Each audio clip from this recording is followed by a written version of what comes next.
Press council 50 वर्ष पूर्ण हो रहे हैं, लेकिन ये भी सही है कि इसमें बीच में कालखंड ऐसा भी आया था जबकि प्रेस काउंसिल को ख़त्म कर दिया गया था। इसलिए हो सकता है कि इस कालखंड को जोड़ करके करें तो आपको फिर 2 साल के बाद दोबारा एक बार 50 साल मनाने के बाद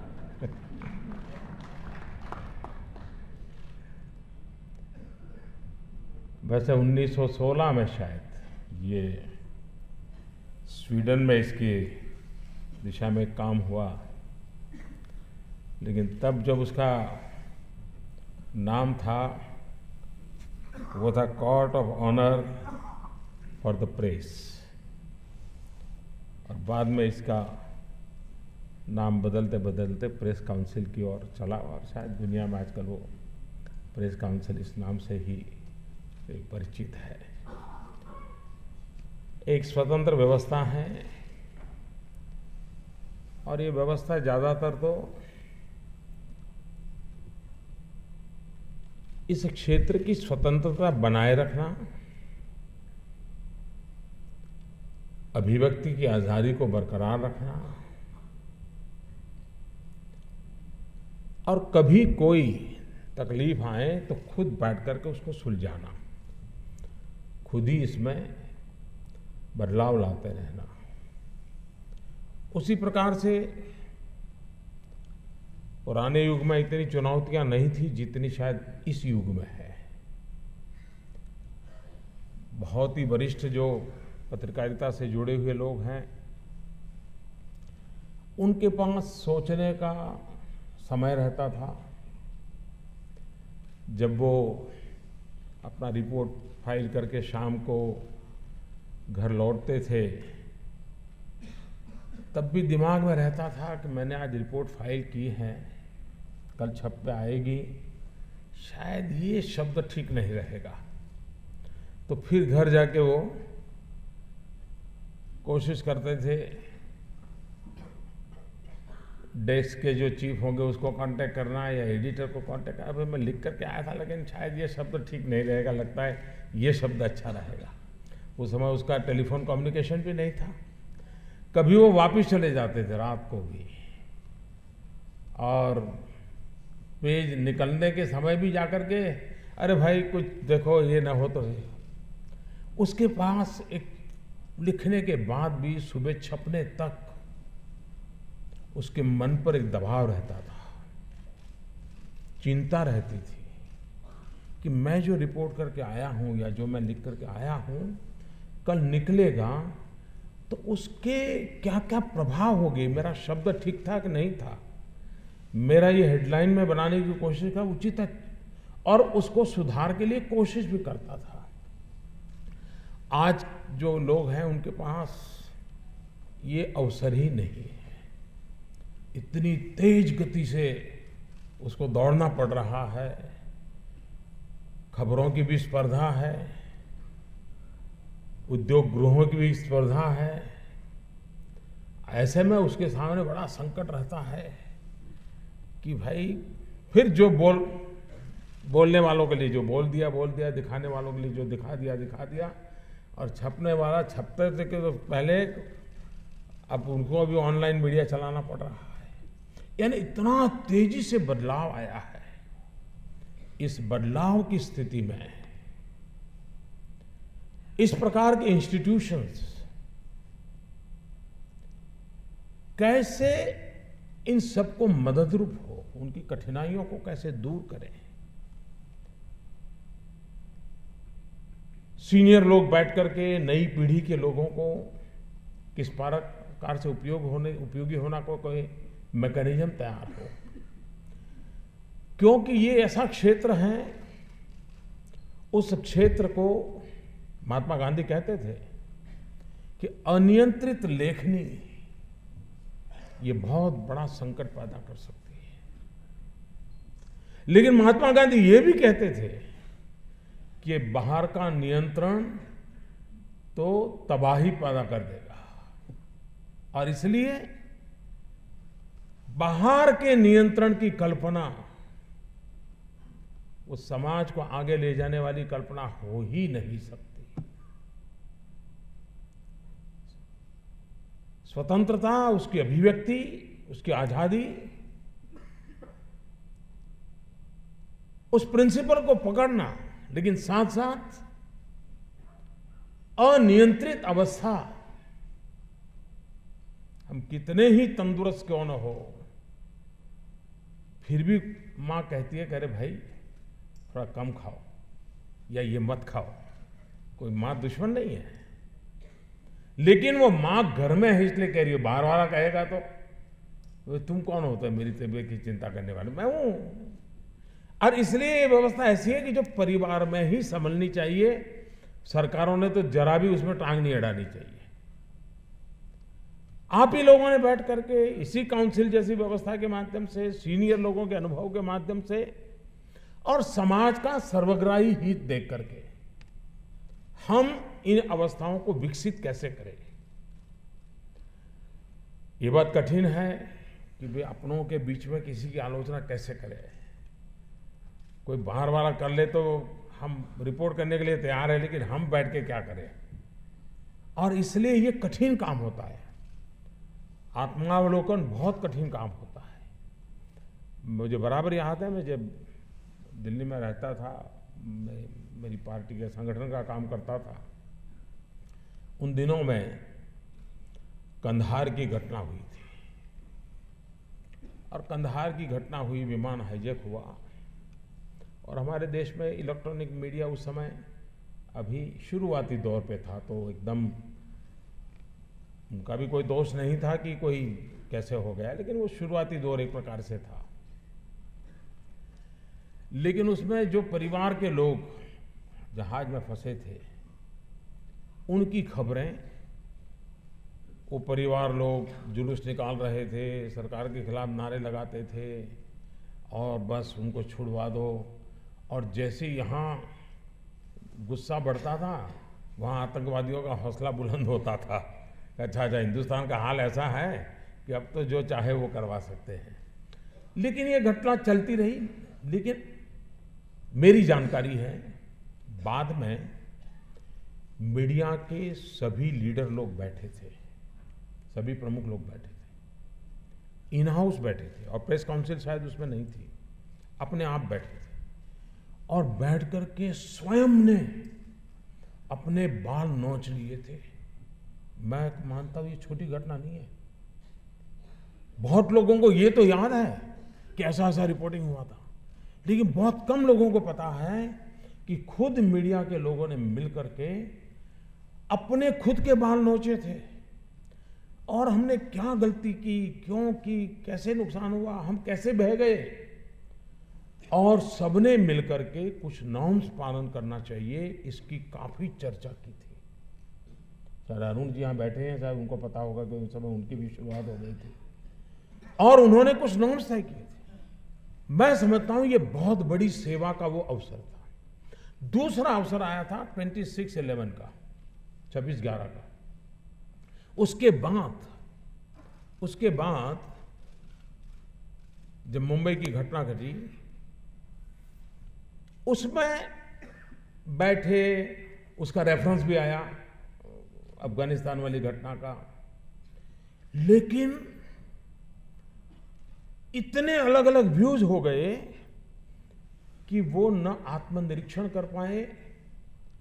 इसलिए नहीं को करना नहीं चाहते थे, बैठे थे तो करने के लिए खुद ही बैठे थे, लेकिन बात अधूरी छूट गई। लेकिन जब तक इस प्रकार की संवेदन मानसिकता की लीडरशिप प्रेस वर्ल्ड में है, मीडिया वर्ल्ड में है, मैं मानता हूं गलतियां हमसे भी होती हैं, गलती आपसे भी होती है, गलती औरों से भी होती है। गलतियों के आधार पर मीडिया का मूल्यांकन करना उचित नहीं होगा। लेकिन ये खुशी की बात है कि उसमें एक बहुत ही मैच्योर्ड, जिम्मेवार वर्ग है जो चाहता है कि इसको हम ही बैठ करके बुराइयों से कैसे बचाएं, कमियों से कैसे बचाएं और अधिक ताकतवर कैसे बनाएं। ये अपने आप में इस जगत के लिए एक उम्दा प्रयास है, ऐसा मैं मानता हूं, और ये निरंतर चलते रहना चाहिए। लेकिन बाहर के नियंत्रणों से, बाहर के नियमों से ये स्थिति नहीं बदलेगी। जब देश में इमरजेंसी आई, प्रेस काउंसिल को ही खत्म कर दिया गया था, यानी मूलभूत बात को ही खत्म कर दिया गया था। और करीब 1.5 साल तक ये बंद रहा। बाद में 78 में जब मोरारजी भाई की सरकार आई तो इस व्यवस्था का पुनर्जन्म हुआ। और उस समय मीडिया के प्रति बड़ी उदारता का माहौल था। जब 78 में फिर से काम हुआ तब इसका रूप उसमें से निर्माण हुआ, लेकिन अब तक वो वैसा ही चल रहा है। ये प्रेस काउंसिल के साथ जुड़े हुए लोगों का, प्रेस से जुड़े हुए लोगों का भी ये दायित्व बनता है कि हम समयानुकूल परिवर्तन लाने के लिए क्या क्या कर सकते हैं, नई पीढ़ी को तैयार करने के लिए क्या कर सकते हैं। सरकार को भी एक तो होता है कि डेली हमारा जो क्षेत्र है वहां के द्वारा हम सरकार को जो कहना है कहते रहें, लेकिन उसके अलावा भी एक व्यवस्था हो सकती है क्या, कि जिसमें सरकार की जानकारियों का अभाव, इसके कारण समस्याएं कैसे पैदा होती हैं। सरकार को जानकारियां देने के तरीके अगर 30 साल पुराने होंगे तो कैसे काम चलेगा। लेकिन सरकार में ये बदलाव लाने के लिए भी, सरकार की इस कार्यशैली में बदलाव लाने के लिए भी प्रेस काउंसिल के सीनियर लोग मदद कर सकते हैं। जानकारियां देने के तरीके कैसे बदले हम लोग, और ये सब सरकारों की जिम्मेवारी है। ये ठीक है, पत्रकारिता का एक अनिवार्य हिस्सा ये भी है कि जो दिखता है, जो सुनाई देता है, उसके सिवाय भी कुछ खोजना, और इसका महत्वपूर्ण अंग है, इसको इनकार नहीं किया जा सकता। लेकिन कम से कम जो सुनाई दे, जो दिखाई दे, वो भी कुछ ढंग से दिखाई दे, सुनाई दे, और समय पर सुनाई दे, समय पर दिखाई दे। ये जिम्मेवारी प्रमुखतया सरकार में बैठे हुए लोगों की है।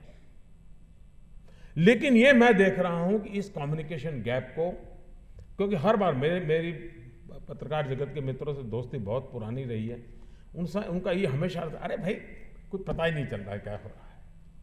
ये ठीक है, उसको 10% जानकारी चाहिए, 90 तो फिर वो अपना कहीं से पहुंच जाएगा, ले आएगा।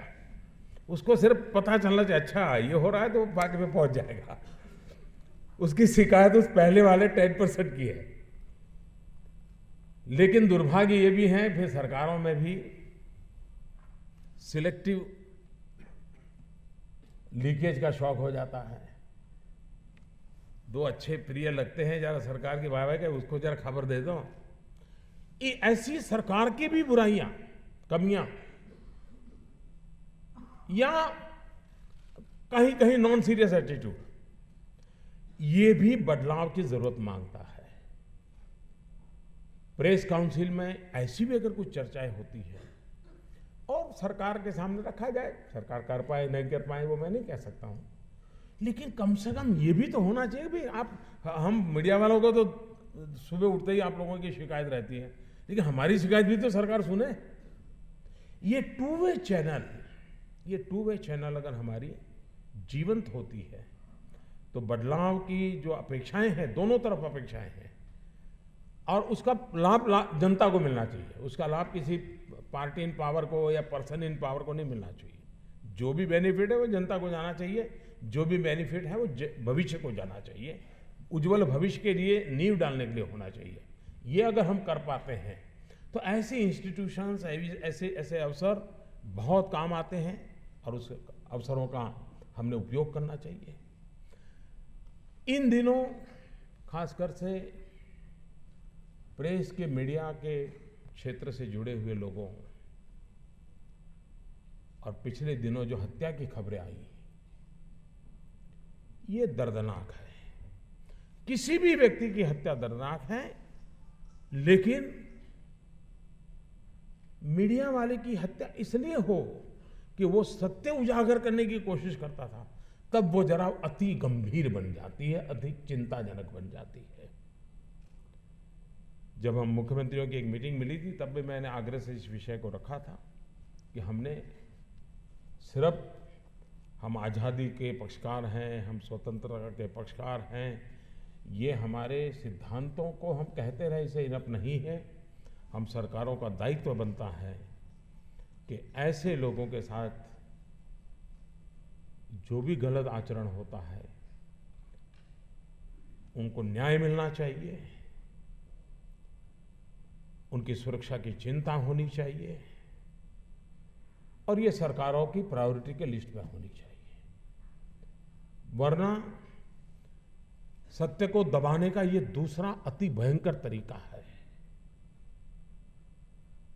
एक आध बार कोई गुस्से में आकर के किसी मीडिया की आलोचना कर दे तो वो वाणी स्वतंत्रता का नेगेटिव हिस्सा मान करके चलो सब लोग माफ कर देंगे, लेकिन हाथ उठा ले कोई, शरीर पे वार कर दे, ये तो सबसे बड़ा क्रूर जुल्म है स्वतंत्रता के ऊपर।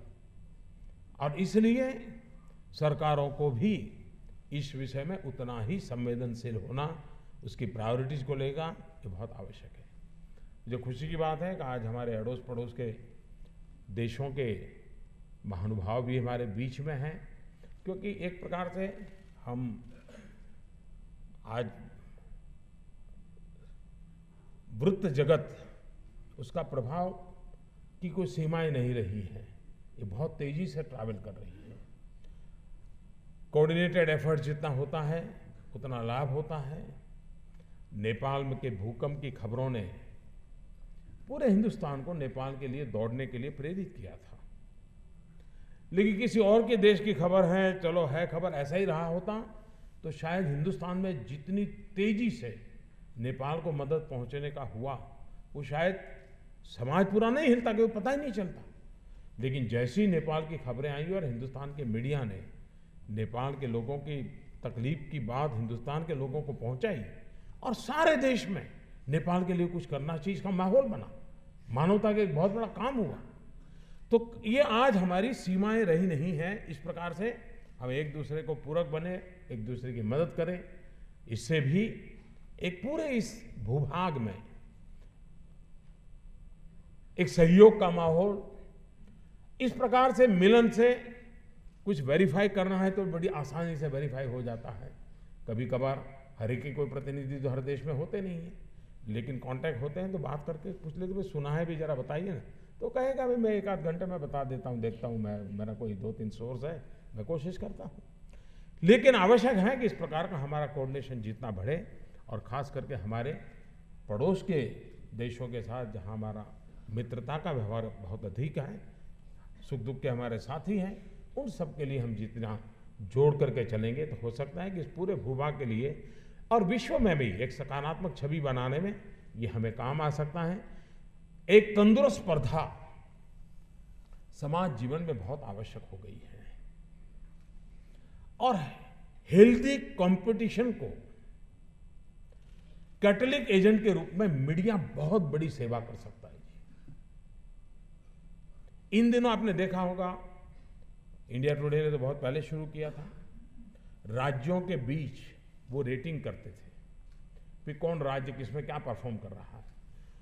वो धीरे धीरे राज्यों के लिए वो एक बेंचमार्क बनने लगा कि भाई चलिए हम भी कुछ इन 4 चीज़ों में पीछे हैं, हम आगे बढ़े, हम करें। एक सकारात्मक कंट्रीब्यूशन रहा, इसने एक हेल्दी कंपटीशन का वातावरण बनाया। इन दिनों मीडिया के द्वारा, जो कि उनके क्षेत्र का विषय नहीं है, सफाई को लेकर के अवार्ड देना, सफाई को लेकर के लोगों को सम्मानित करना, सफाई को लेकर के जूरी बना करके इलाके में जाना, ये मीडिया के द्वारा हो रहा है, सरकार के द्वारा नहीं हो रहा है। मैं समझता हूं ये जो माहौल शुरू हुआ है ये भारत को नई ताकत दे सकता है, जिसमें एक कॉम्पिटिटिव नेचर क्रिएट हो रहा है, हेल्दी कंपटीशन का नेचर क्रिएट हो रहा है। जो अच्छा उस राज्य ने ये किया हम ये करेंगे, उस शहर ने ये किया हम ये करेंगे, ये एक सकारात्मक माहौल बन रहा है। स्वच्छता के अभियान में तो जरूर इसने बहुत बड़ा कंट्रीब्यूशन किया है, लेकिन हमारे समाज जीवन में अच्छाइयों की कोई कमी नहीं है। और मैं पहले भी कहा हूं और आलोचना के रूप में नहीं कहा है, जीवन की सच्चाई के रूप में कहा है कि जो टीवी के पर्दे पर दिखता है वही देश, ऐसा नहीं, इसके सिवाय भी देश बहुत बड़ा है। जो अखबार के पन्नों में चमकते हैं वही नेता ऐसा नहीं है। जो कभी नाम अखबार में नहीं छपा वो भी समाज जीवन में बहुत उत्तम नेतृत्व करने वाले लोग होते हैं। और इसलिए इन शक्तियों को बाहर लाना और भारत जैसे देश में ऐसे एक कॉम्पिटिटिव सकारात्मक वातावरण, उसको अगर हम बल देंगे तो समाज को भी लगता है यार हम अच्छा करेंगे, हम भी अच्छा करेंगे। मुझे विश्वास है कि आज का ये दिवस हम सब के लिए आत्मचिंतन के साथ और अधिक सशक्त बनने के लिए काम आए, मानवीय मूल्यों की रक्षा करने के लिए काम आए, भारत की भावी पीढ़ी के लिए हम ऐसी नींव को मजबूत करते चले जाएं जो भावी पीढ़ी को मानवीय मूल्यों की सुरक्षा के लिए सहज अनुभूति करा सके। इसके लिए आज के अवसर पर फिर एक बार इस क्षेत्र को समर्पित सभी महानुभावों को बहुत बहुत अभिनंदन करता हूं। धन्यवाद।